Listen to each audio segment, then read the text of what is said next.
धोखा और विश्वासघात जीवन का एक ऐसा पहलू है जो शायद हम सभी ने कभी न कभी अनुभव किया है।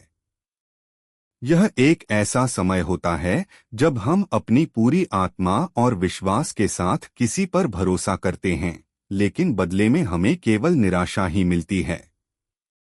इस परिस्थिति में हम खुद को एक ऐसी जगह पर पाते हैं जहां हम अपने चारों ओर केवल अंधकार और दर्द देखते हैं। जीवन के इस मोड़ पर हमारा सामना एक कठिन परिस्थिति से होता है, लेकिन यही समय हमें आत्मनिरीक्षण करने, अपने भीतर झांकने और स्वयं को एक नई दिशा में आगे बढ़ाने का अवसर देता है। एक धोखा क्यों मिलता है? धोखा मिलना जीवन का एक स्वाभाविक हिस्सा है। यह हमें दुखी और असहाय महसूस कराता है। कई बार धोखा उन लोगों से मिलता है जिन पर हम सबसे अधिक भरोसा करते हैं, चाहे वह हमारे मित्र हों, रिश्तेदार हों, साथी हों या फिर समाज। सवाल यह उठता है कि आखिर धोखा मिलता क्यों है? इसका कारण यह हो सकता है कि लोग हमारे जैसा सोचते या महसूस नहीं करते। कभी कभी लोग अपने स्वार्थ के कारण धोखा देते हैं, तो कभी परिस्थितियों का दबाव उन्हें ऐसा करने पर मजबूर कर देता है।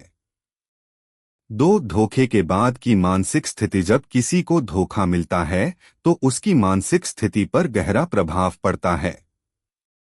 व्यक्ति खुद को ठगा हुआ महसूस करता है और विश्वास करने की क्षमता कमजोर पड़ने लगती है।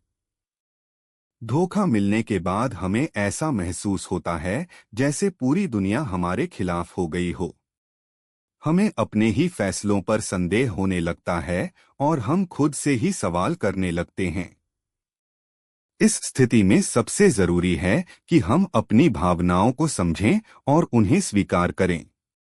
3. आत्मनिरीक्षण का समय। धोखा मिलने के बाद हमें आत्मनिरीक्षण की आवश्यकता होती है। यह समय हमें अपने आप को समझने का, अपनी गलतियों को पहचानने का और उन्हें सुधारने का मौका देता है।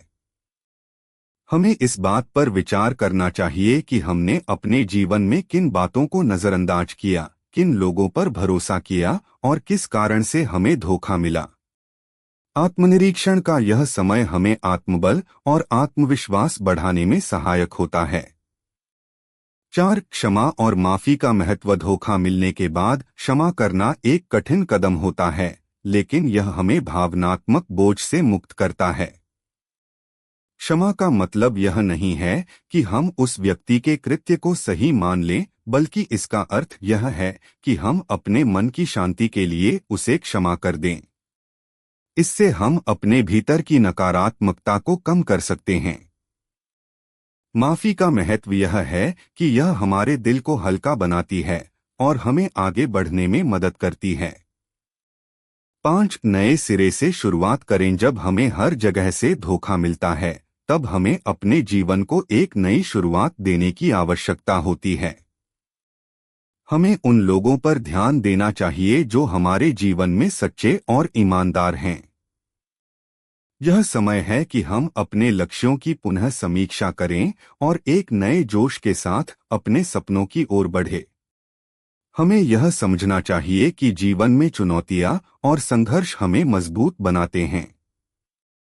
6. खुद पर भरोसा बनाए रखें। धोखे के कारण हमारा आत्मविश्वास हिल सकता है, लेकिन हमें अपने आप पर भरोसा बनाए रखना चाहिए।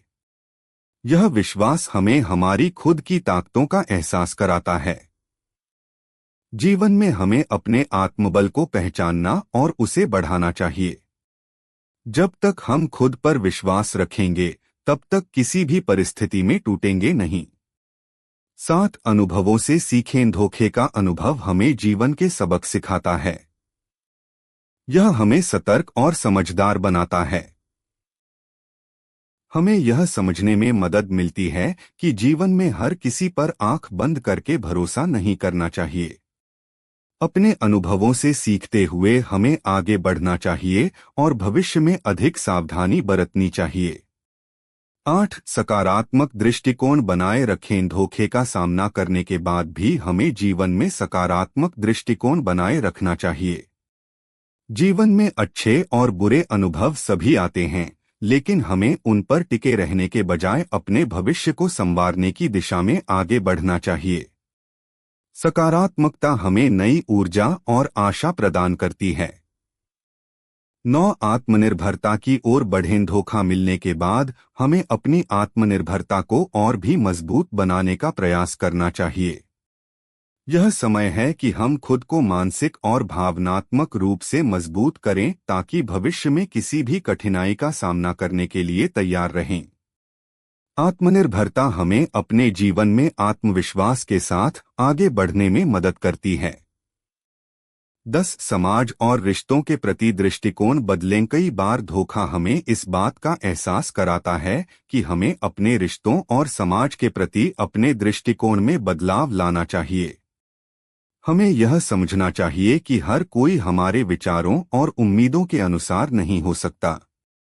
इसलिए हमें लोगों की कमजोरियों को समझने और उन्हें स्वीकार करने की कोशिश करनी चाहिए।